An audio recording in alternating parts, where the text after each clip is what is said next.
చక్కని సీతకి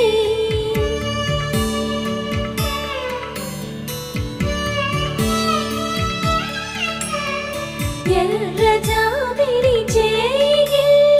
రాముడేడని అడుగుతుంటే చూడలేదని పెదవి చెప్పే చెప్పలేమని కనులు చెప్పే నల్ల పూసై